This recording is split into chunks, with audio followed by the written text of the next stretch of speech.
Hello friends, जय हिंद, वंदे मातरम। Welcome back to our YouTube channel. Friends, आज मैं आपके लिए एक बहुत ही मजेदार खबर लेकर के आया हूं और ये खबर सिर्फ एक न्यूज़ नहीं है, बल्कि एक सोच है। और आज मैं आपको बताने वाला हूं जो यूनाइटेड स्टेट ऑफ अमेरिका यानी कि डोनाल्ड ट्रंप ने नाइजीरिया के ऊपर अटैक किया है। और ये जो अटैक किया है, उन्होंने इसका कारण बताया है आईएसआई के हमले, यानी कि क्रिश्चियन पॉपुलेशन पर। यानी कि जो नाइजीरिया में आपको बताने वाला हूं इसमें आगे कि नाइजीरिया जो है उसका जो विभाजन है वो कैसे हुआ है और पॉपुलेशन क्रिश्चियन किधर रहते हैं और जो मुसलमान है वो किधर रहते हैं। अब जो मुसलमान है यानी कि वो नॉर्थ में है, या फिर आप कह सकते हैं कि नॉर्थ वेस्ट में। ठीक, तो नॉर्थ वेस्ट में जो मुसलमानी इलाका है वहां पर आईएसआई के ठिकानों पर ऐसा बोल करके कि हमने जो है वो क्रिश्चियन जो परसिक्यूशन वहां पर हो रहा है, इसके लिए हमने अटैक किया है नाइजीरिया पर। आज मैं आपको इस विचार के पीछे की पूरी सोची समझी जो रणनीति है, आज मैं उसको एक्सपोज करने वाला हूं। आइए देखते हैं खबर क्या है और आज आप इसको समझ पाएंगे। देखिए, नाइजीरिया में अमेरिकी हवाई हमला, दो देशों के अलग अलग दावे। अब वो दावा करेगा कि ठीक है, ये तो हम एक मुसलमान देश है इसलिए हम पे हमला करा जा रहा है, लेकिन जो अमेरिका है वो हमला क्यों कर रहा है, उसके क्या हित हैं, ये आज हम आपको एकदम बिल्कुल खोल खोल के बता देने वाले हैं। देखिए, अमेरिका कहता है कि भाई ट्रंप ने कहा कि वहां पर आईएसआई जो है, वो आईएसआई आप जानते होंगे, इस्लामिक स्टेट, ठीक, वो वहां पर जो ईसाई पॉपुलेशन है उसको परसिक्यूशन कर रहा है, उसको मार रहा है, इसीलिए हमने ये हमले किए हैं। अब आतंकवाद के खिलाफ एक कड़ा संदेश। अमेरिका कहता है कि हम ये दिखाना चाहते हैं कि अमेरिका जो है वो आतंकवाद के खिलाफ डट करके खड़ा हुआ है। आज मैं इनको बिल्कुल एक्सपोज करूंगा और मैं अपनी हर वीडियो में इनको एक्सपोज करता हूं कि आखिर आतंकवाद जब तक जीवित है, आप मानिए अमेरिका भी उस टाइम तक ही सुपर पावर बना हुआ है। आतंकवाद अमेरिका के हित में है, ये मैं आपको आज बताने वाला हूं। इसमें देखना आप, अफ्रीकॉम द्वारा संचालित ऑपरेशन, यह हमला अमेरिकी अफ्रीका कमांड अफ्रीकॉम द्वारा नाइजीरिया के समन्वय से किया गया है। यानी कि ये जो हमला किया गया है वो अफ्रीकॉम, यानी कि जो उनकी वहां पे एक बटालियन है, सैन्य अड्डा है, उनके द्वारा ये सारा कार्रवाई की गई। संयुक्त राज्य अमेरिका ने उत्तर पश्चिम नाइजीरिया में इस्लामिक स्टेट से जुड़े आतंकवादियों के खिलाफ एक हवाई हमला किया है। यह हमला क्रिसमस के दिन किया गया, जिसके कारण इसको लेकर अमेरिकी नाइजीरिया सरकार के बीच गहरा मतभेद। अब वो कह रहे हैं कि भाई आपने ये जो काम किया वो क्रिसमस के दिन, और ये क्योंकि मैं आपको बता रहा हूं कि आज की खबर नहीं है, ये तो पिछले लगभग 2-3 साल से लगातार ये खबर है कि भाई वहां पर ईसाइयों को जो है प्रोसिक्यूट किया जा रहा है। लेकिन डोनाल्ड ट्रंप या कोई भी और जो जितने भी क्रिश्चियन कंट्री है वो बोल क्यों नहीं रहे हैं, कारण क्या है। लेकिन अगर ये अब ये बोले हैं तो उसका भी कारण क्या है वो मैं आपको बताऊंगा। क्या ये जो कार्य कर रहे हैं इनके पीछे हित क्या है वो भी मैं आज आपको बिल्कुल खोल करके रख देने वाला हूं। बस जुड़े रहिए आप। आज के बाद आपको ये जो नाइजीरिया वाला जो सारा केस है और अमेरिकी और जो क्रिश्चियन माइंडसेट और इस्लामिक माइंडसेट जो है उसकी कहानी सारी समझा दूंगा। बिल्कुल आप लास्ट तक डटे रहना बस आज इस लेक्चर में। उसके बाद आपको नाइजीरिया के ऊपर जो है कोई और वीडियो देखने की जरूरत ही नहीं पड़ेगी। आप इतना समझ लीजिए, नाइजीरिया का पक्ष वो कह रहा है कि धार्मिक नरसंहार से आरोपों का जो है उन्होंने कहा है कि भाई हमने किसी क्रिश्चियन को नहीं मारा, लेकिन ये भी झूठ है, वो भी मैं आपको आज बताने वाला हूं। संप्रभुता का उल्लंघन, वो कह रहा है कि भाई ये हमारी सॉवरेनिटी पर अटैक है। ठीक, ये बोल रहे हैं। नाइजीरिया ने कहा कि भाई ये हमारी जो है संप्रभुता में क्या है, एक अटैक है, वो भी आज आपको बिल्कुल खोल दूंगा ये सारा है क्या मसला। अब देखते हैं, हमला एक है, दो कहानी है। दो कहानी क्या है, एक अमेरिका का पर्सपेक्टिव है, दूसरा जो है वो नाइजीरिया का पर्सपेक्टिव है। आइए देखते हैं। और इसकी जो जड़ें है ना, ये तो बहुत इतिहास में है, इसकी जो जड़ें है ना ये सारी चीजों की, ये इतिहास में है कि किस प्रकार से जो अफ्रीका है, आप अफ्रीका को जब देखेंगे ना तो एक सीधी सीधी लाइन देखेंगे जैसे कि वो हाथ से बनाई गई है। और ये सारा का सारा जो बीज है ना, ये ब्रिटेन का बोया हुआ है, जितना भी आप ये देख रहे हैं, या ब्रिटेन या फिर कहो कि यूरोपीय सोच, यानी कि आप एक अगर बड़ा पर्सपेक्टिव और मूल को देखना चाहते हो तो क्रिश्चियन सोच को आप देख सकते हैं। तो अफ्रीका का जो विभाजन है ना वो इस तरीका से इन्होंने किया है कि आपको सीधी सीधी लाइन ड्रॉ करने दिखेंगी। और किस तरीका से ये एक चीज को और दिखाता है कि ये सारा जो मूल है ना, ये विचारधाराओं का है। यहां पर कोई और कुछ नहीं बट रहा है। ये जो अफ्रीका के अंदर हो या पूरी दुनिया के अंदर जो लड़ाइयां हैं वो विचारधारा की लड़ाइयां हैं, और विचारधारा निकल के आती है उनके मजहब और धर्मों से। आइए देखते हैं पूरा मामला है क्या। नाइजीरिया में अमेरिका हमला घटना जो है वो मैंने जैसा आपको बताई है, उन्होंने कहा कि हमने जो है उत्तर पश्चिमी नाइजीरिया में इस्लामिक स्टेट के आतंकवादियों पर जो हमला किया है, क्यों किया है वो आपको समझ में आ गया, क्योंकि वो वहां पर क्रिश्चियनों का क्या कर रहे थे, जिनोसाइड कर रहे हैं। और ये बात सही भी है, मैं आपको बता रहा हूं। ये जो अमेरिका बोल रहा है ना कि क्रिश्चियन का जिनोसाइड, बिल्कुल सही है, ये हो रहा है और आज से नहीं हो रहा, ये पिछले कई साल से हो रहा है। और अगर हम देखें तो ये फिर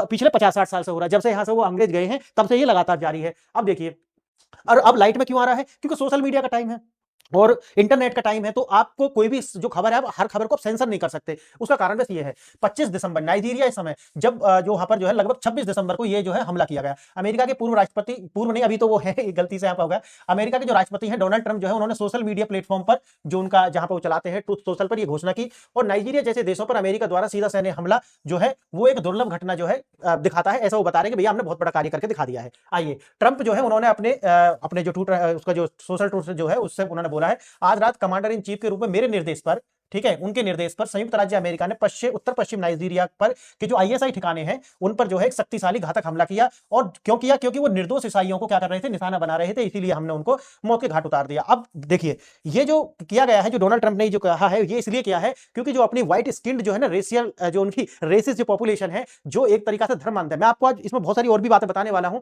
मैं आज आपको ये बताऊंगा कि किस तरीका से जो क्रिश्चियनिटी है और जो इस्लाम है ना, वो क्रिश्चियनिटी की कॉपी है। और वो कॉपी क्यों है, यानी कि सस्ती कॉपी भी है और वो बनाई क्यों गई थी, क्योंकि जो यहूदी हैं, यहूदियों ने जो है ईसा मसीह को, ऐसा माना जाता है कि ईसा मसीह को सूली लगाई थी। समझ गए? मैं ऐसा क्यों कह रहा हूं, आप कहोगे कि तो हिस्टोरिकल पर्सपेक्टिव है। मैं आपको बताऊंगा कि बिल्कुल झूठी कहानी, लेकिन बताऊंगा किसी और वीडियो में, ठीक है? आप कमेंट करना कि सर उस पर भी वीडियो बनाओ कि झूठी कहानी कैसे है ये। अब उसमें होता क्या है कि उन्होंने अलग से क्या कहा कि भैया ईसा मसीह को सूली लगा दी है। अब सूली लगाने से उनकी हत्या होती है और उसी का एवज में ये लेकर के आते हैं कि अब जो है यहूदी जो है, जिसे जुडाइज्म है, उसको समाप्त करना। उसके लिए इन्होंने बाद में आकर के इस्लाम का जो इस्लाम है ना, उसकी स्थापना एक तरीका से क्रिश्चियनों के द्वारा ही की गई। और क्यों की गई? ताकि वो यहूदियों को सफाया कर सकें। और आपने बाद में देखा होगा कि किस प्रकार से यहूदियों के साथ पूरे यूरोप में होता है और बाद में उसकी जो चरम है वो हिटलर के समय में आता है। अब देखिए, आज आपको ये सारी चीजें मैं बताने वाला हूं कि इसकी जड़ है कहां, और अमेरिका के जो डोनाल्ड ट्रंप है वो भी क्यों कर रहे हैं। वो कर रहे हैं ताकि वो अपनी जो व्हाइट स्किन्ड लोग हैं, यानी कि जो एकदम एकदम दोनों विचारों में आपको समानता कैसे, जो इस्लाम है उसमें भी क्या है कि वो मानते हैं कि भैया उनसे तो सुपर कोई है ही नहीं, यानी कि सबसे सुपर अगर कोई है ह्यूमन में तो वो मुसलमान है। ऐसे ही क्रिश्चियन मानते हैं, उन्होंने तो सदियों से माना है। व्हाइट बर्डन थ्योरी जो आपने पढ़ी होगी, जिसमें मानते हैं कि उनका जन्म ही इसलिए होगा कि ताकि दुनिया को सभ्य बनाए। जो काले लोग हैं, जो गेरुआ लोग हैं, जिनका एकदम व्हाइट स्किन नहीं है, वो असभ्य है, बर्बर है, और उनको सभ्य बनाने के लिए ही हम इस दुनिया में आए हैं। समझ गए मेरी बात? तो ये जो विचार है ना, ये वहां से निकल करके आता है। आइए, अमेरिका का जो पक्ष है, जैसा कि मैंने आपको बताया, उन्होंने कहा कि भैया ये तो क्रिश्चियंस को मार रहे थे, इसीलिए हमने जो है क्रिसमस पर ही, क्योंकि उनकी जो धार्मिक स्वतंत्रता है उसको जो है नाइजीरिया के अंदर है ही नहीं, इसीलिए वो हमने उसी समय पर एक हमला किया ताकि ये जो क्रिश्चियन लोग हैं वो वहां पर आसानी से क्रिसमस सेलिब्रेट कर सकें। आइए, सिर्फ एक हमला नहीं है, एक बड़ा राजनीतिक और रणनीतिक संदेश है। ओवर द हॉरिजन क्षमता, यह दिखाना कि अमेरिका दुनिया में कहीं भी बिना जमीन के, देखो ये तो बहुत पुराना वो हो गया। ये जो स्टेटमेंट है ना, देखो ये वाला जो ओवर द होराइजन, इसमें क्या है कि अब इस बात पर कोई शक नहीं है कि अमेरिका पूरी दुनिया में कहीं पर भी हमला कर सकता है। ये बात बिल्कुल सत्य है। लेकिन दूसरी बात इससे भी ज्यादा सत्य है कि अमेरिका पूरी दुनिया में कहीं जहां हमला करता है लेकिन युद्ध कभी नहीं जीत सकता। ये मैं आज आपको बताने भी वाला हूं। और मैं, अगर आप कहोगे तो मैं, देखो मेरे बहुत सारे चैनल्स हैं, तो अगर आप कहोगे तो मैं वीडियोस के लिंक भी आपको दे दूंगा कि सर जो आप बोल रहे थे उसका एक वीडियो हमें दे दीजिए, तो उसका लिंक मैं आपके कमेंट में ही पिन कर दूंगा। देखिए, दूसरा है आईएसआई को रोकना, यह सुनिश्चित करना कि आईएसआई सीरिया और इराक के बाहरी फिर से मजबूत ना हो सके। अब आईएसआई को रोकना, जैसे मैंने आपको बताया है कि आईएसआई को रोकना जो है इनका लक्ष्य है नहीं, ना कभी रहा है, क्योंकि मैंने जैसा आपको बताया है कि अमेरिका का जो वजूद है वो तभी तक है जब तक आतंकवाद है, क्योंकि आतंकवाद और अमेरिका का जो सर्वाइवल है वो साथ साथ चलते हैं। अब इसका मैं कैसे, ऐसा मैं क्यों बोल रहा हूं वो मैं आपको बताऊंगा, और मैंने कई वीडियो में बताया है, क्योंकि जो अमेरिका की जो इकोनॉमी है, सबसे ज्यादा उनके जो हथियार हैं, जो हथियार बनाती हैं कंपनियां, यानी कि अमेरिका की जो, आप तो देखते होंगे कि भाई ये एमएनसीज हैं, गूगल है, फेसबुक है, इनकी बड़ी बड़ी जो एमएनसीज हैं, इनसे अमेरिका चलता है। अरे नहीं, ये तो ऐसा है जैसा आटे में नमक। अमेरिका जो असलियत में चलता है वो चलता है जो वो हथियार बेचते हैं। समझ गए मेरी बात? तो हथियारों का जो स्मगलिंग है या हथियारों का जो वो एक्सपोर्ट करते हैं पूरी दुनिया में,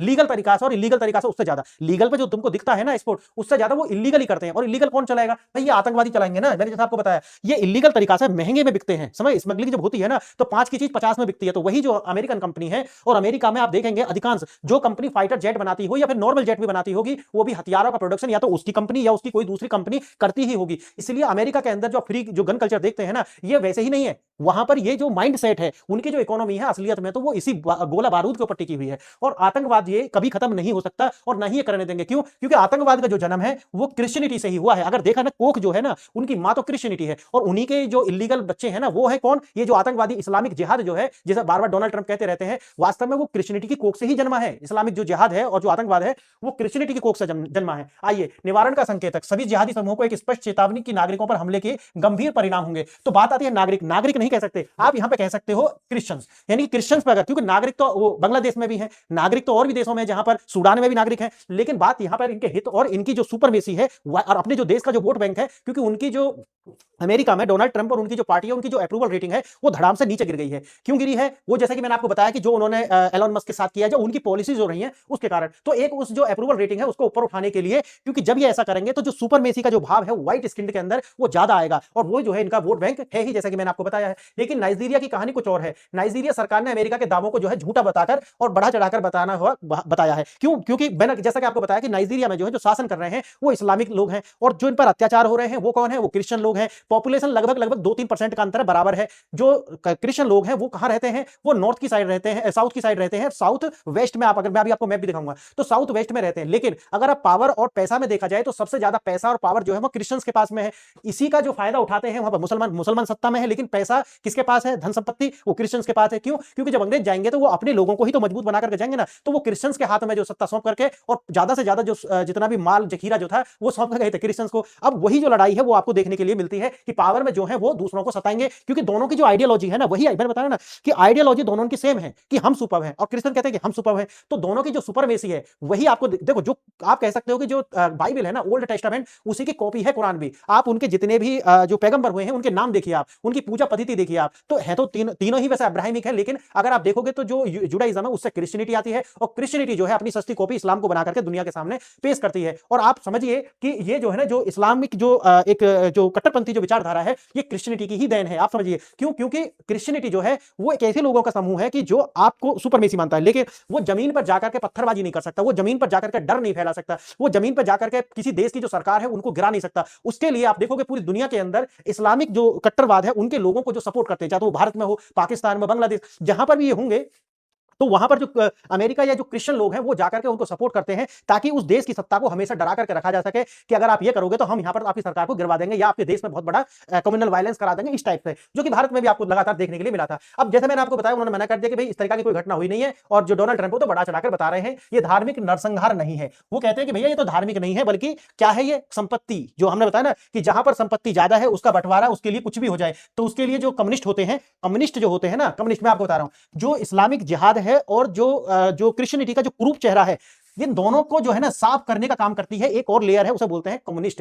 कम्युनिस्ट जो है पूरी दुनिया के अंदर पैसा की वजह से, मतलब एक कम्युनिस्ट आप कह सकते हैं कि ऐसा ग्रुप है कि जो पैसा के लिए कुछ भी कर सकता है, भाई अपनी मां बहन भी करा सकता है पैसा के लिए। तो वो जो अच्छा, उनको क्या है कि जितने भी इंस्टीट्यूशंस होते हैं, प्रभावशाली इंस्टीट्यूशंस, उनमें इनको भर दिया जाता है, ये जो कम्युनिस्ट होते हैं। अब ये क्या करते हैं, जो कम्युनिस्ट हैं वही परसेप्शन क्रिएट करते थे अब तक, अभी तक जब ये सोशल मीडिया या इंटरनेट का युग नहीं था, तो ये जो है सारे के सारे इंस्टीट्यूशन में बैठे होते थे, और परसेप्शन ही क्या करता है, पॉलिटिक्स जो है वो डिसाइड करता है। तो परसेप्शन क्रिएट होगा, उसी से उस देश का भविष्य निर्मित होगा, सीधी सी बात है। तो अच्छे को अच्छा होता नहीं है, बल्कि अच्छे को अच्छा बनाया जाता है। मेरी बात समझ रहे हैं ना आप? तो वही चीज यहां पर आती है कि अच्छा बुरा कुछ नहीं होता, झूठ सच कुछ नहीं होता, बात यही है कि भाई कौन उसको अच्छा बता रहा है, बस ये मायने रखता है। अब उनके जो राष्ट्रपति हैं टिनुबू, ठीक है, नाइजीरिया के, वो कह रहे हैं, उन्होंने ईसाइयों के उत्पीड़न के आरोपों को सिरे से खारिज किया। अब सोचिए कि ये तो पूरी दुनिया जानती है कि जो नाइजीरिया के अंदर क्रिश्चियंस का परसिक्यूशन ऐसे नहीं हो रहा, जब से अंग्रेज गए हैं लगातार जारी है, बस सोशल मीडिया की वजह से वो सामने आ गया है। बस इतना आप समझ लीजिए। हिंसा बहुआयामी, सरकार का कहना है कि हिंसा से ईसाई और मुस्लिम दोनों समुदाय समान रूप से प्रभावित है। भाई सीधी सी बात है, अगर हिंसा होगी तो भाई ऐसा नहीं है कि सिर्फ क्रिश्चियन ही पिटते रहेंगे, क्रिश्चियन भी कुछ वार करेंगे, उसमें जो मुसलमान भी घायल होंगे, सीधी सी बात, क्योंकि दोनों एक ही विचारधारा।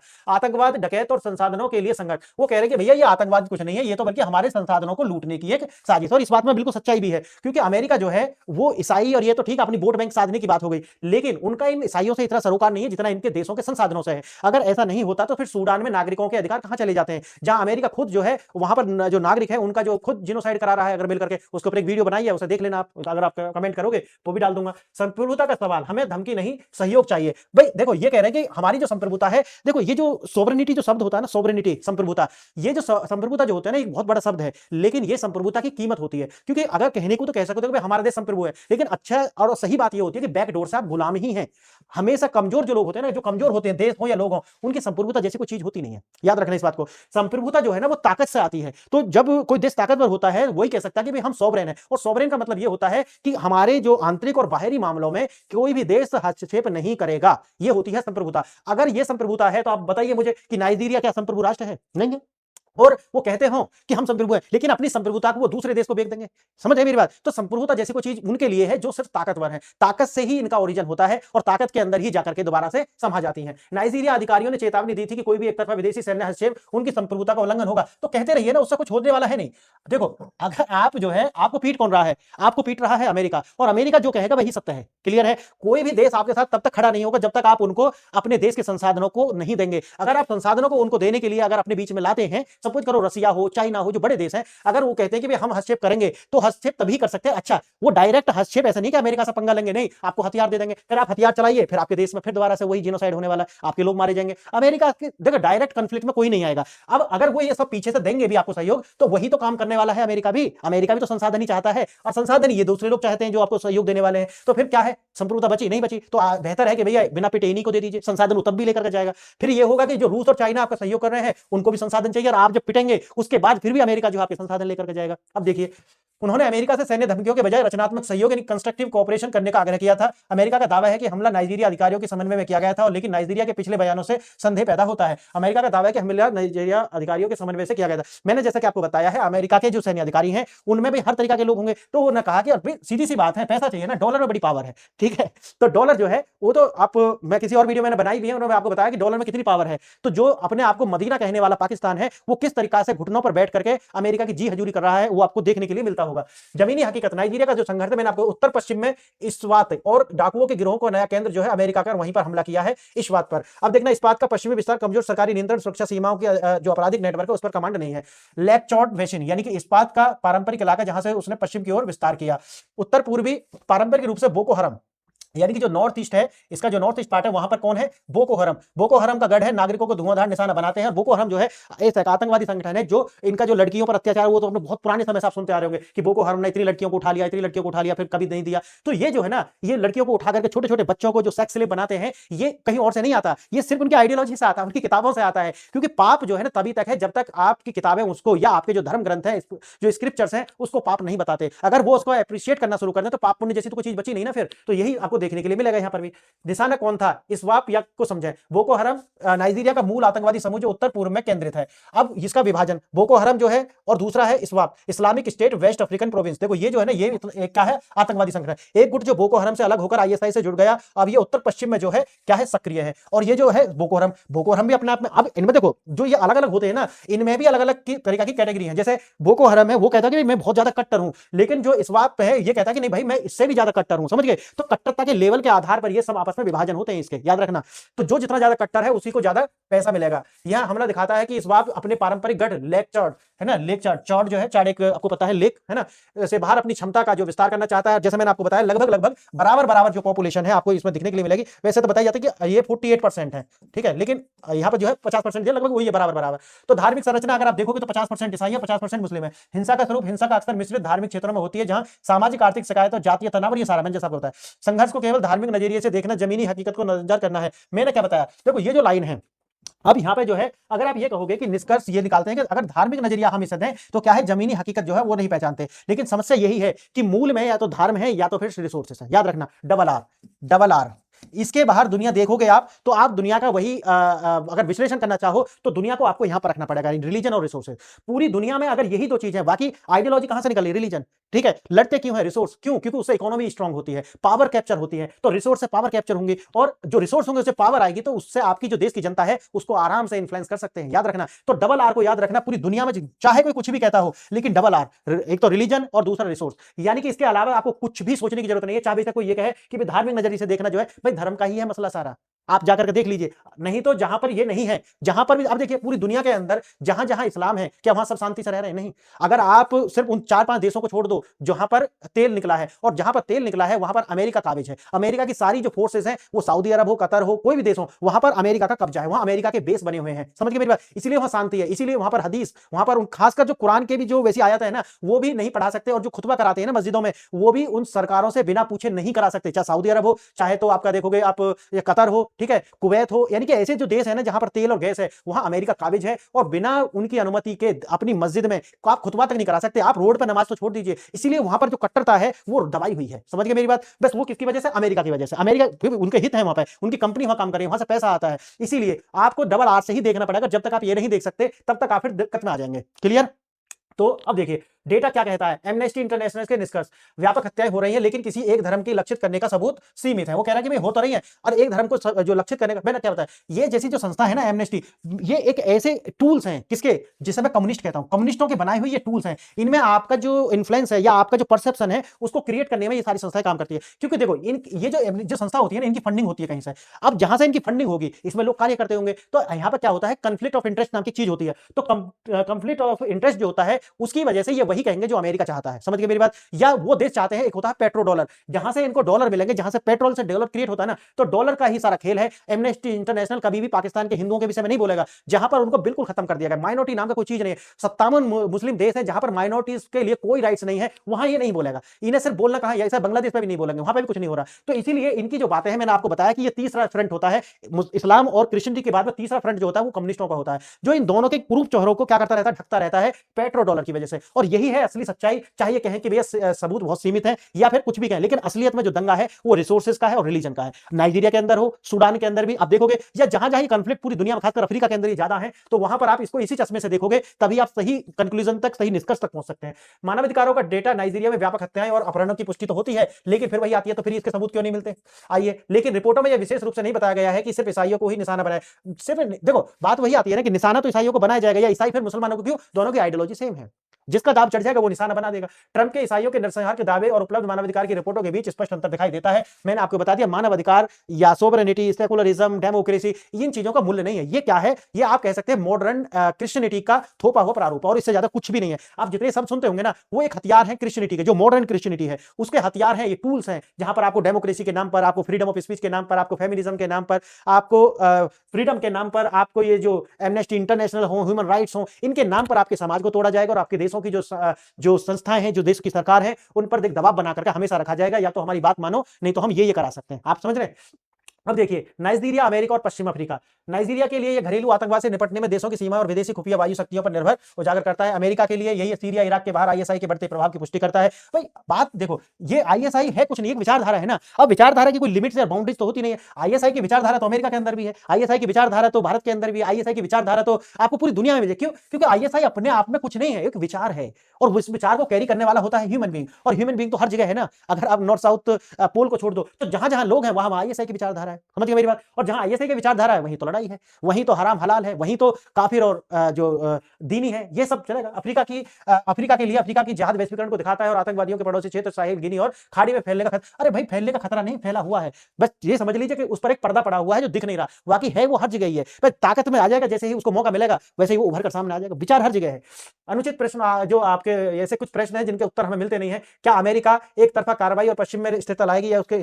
देखो, ये कुछ अनुत्तरित प्रश्न नहीं है, सारे के सारे प्रश्नों के जवाब मैं आपको ऑलरेडी दे चुका हूं। अब आप अगर पूरी वीडियो को सुनने के बाद अगर इनके जवाब नहीं दे पा रहे हैं, तो फिर दोबारा से सुनिए इसे, और सुनने के बाद में उस प्रश्नों को फिर उत्तर दीजिए। क्या अमेरिकी एक तरफा कार्रवाई पश्चिम अफ्रीका में स्थिरता लाएगी या फिर अस्थिरता लाएगी? भाई उनका स्थिरता या अस्थिरता से मतलब ही नहीं है। जितनी अस्थिरता रहेगी, अमेरिका अस्थिरता ही तो चाहता है पूरी दुनिया के अंदर, क्योंकि अगर अस्थिरता खत्म हो जाएगी, स्थिरता आ जाएगी, तो अमेरिका तो दिवालिया हो जाएगा ना। समझो आप। तो ये तो ये है, तो अमेरिका का उद्देश्य स्थिरता लाना बिल्कुल भी नहीं है। तो इसका उत्तर मैंने दे दिया। क्या यह हमला नाइजीरिया को अपनी आंतरिक सुरक्षा चुनौतियों से निपटने के लिए सशक्त करेगा, या उसकी संप्रभुता को कमजोर करेगा? इसका भी मैंने आपको जवाब दे दिया। संप्रभुता जैसी जो चीजें हैं वो गरीब देशों के लिए नहीं है, या उन देशों के लिए नहीं है, या तो वो वहां पर किसी भी तरीके की तानाशाही है, डिक्टेटरशिप चल रही है, या फिर किसी तरीके की मोनार्की है, राजशाही है, या फिर वहां पर किसी तरीके की बनाना डेमोक्रेसी है, तो उन देशों के लिए, या फिर वो देश जो है परमाणु शक्ति संपन्न नहीं है, यानी कि किसी भी तरह की शक्ति उनके पास नहीं है, अपने डिफेंस का साधन नहीं है, या किसी भी तरीका से वो यूरोप पर निर्भर है, या फिर वेस्ट पर निर्भर है, या अमेरिका पर निर्भर है अपनी सुरक्षा के लिए, किसी भी चीज के लिए, आप समझिए। तो वो संप्रभुता जैसी बातें जो है, हाँ ये हो सकता है कि भाई 70% संप्रभुता है से, या 80% संप्रभुता है,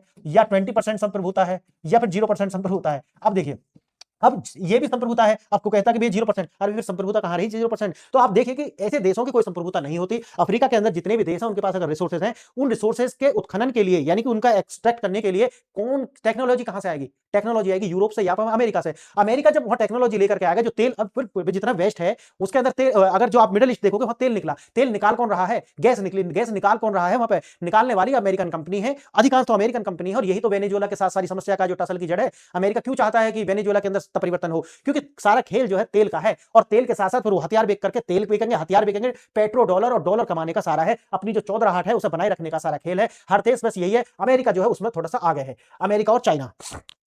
अब देखिए, तीसरा प्रश्न है, आतंकवाद पर युद्ध की रणनीति अफ्रीका के जटिल सामाजिक राजनीतिक परिदृश्य पर प्रभावी हो सकती है। मैंने जैसे कि आपको बताया है, ये इसका जवाब भी आपको मिल गया है। क्या आतंकवाद पर यह युद्ध की रणनीति जो बमबारी करी है, क्या ये भाई वो चाहते ही नहीं है? आप याद रखना, जब तक कोई भी देश आइडियोलॉजी उसकी इस्लामिक होगी, आइडियोलॉजी अगर उसकी इस्लामिक होगी, तो आप समझिए कि उसका फायदा क्रिश्चियनिटी उठाएगी ही उठाएगी, और क्रिश्चियनिटी उसका जब फायदा उठाएगी, तो फिर जन्म होता है नाइजीरिया का, फिर जन्म होता है सूडान का, फिर जन्म होता है पाकिस्तान का। याद रखना, जिस दिन सऊदी अरब के पास या फिर कतर के पास या इन लोगों के पास जिस दिन तेल और गैस या तो खत्म हो जाएगा, या फिर टेक्नोलॉजी उसको रिप्लेस करके 100% उसको अलग कर देगी, उस दिन आप देखना कि जिन देशों में आज आप कहते हो ना कि वो भी तो इस्लामी ममालिक है, वहां तो शांति है, तो वो शांति सिर्फ और सिर्फ गैस और तेल के पैसे की वजह से है, अमेरिका की वहां उपस्थिति और उसके हितों की वजह से है, ना कि सिर्फ शांति इसलिए है कि आप कहो कि नहीं वहां भी इस्लाम है इसलिए शांति। नहीं नहीं, इससे कोई मतलब नहीं है। जिस दिन ये रिलीवेंट हो जाएंगे, उस दिन वहां पर भी वही हाल होने वाला है जो नाइजीरिया में है, जो आपको देखोगे आप ओमान के अंदर, नहीं जो आपको नाइजीरिया के अंदर है, जो सूडान के अंदर है, जो पाकिस्तान के अंदर है, या जो ऐसे ही जो देश हैं गरीब, सेम जो उनके अंदर है वही स्थिति आपको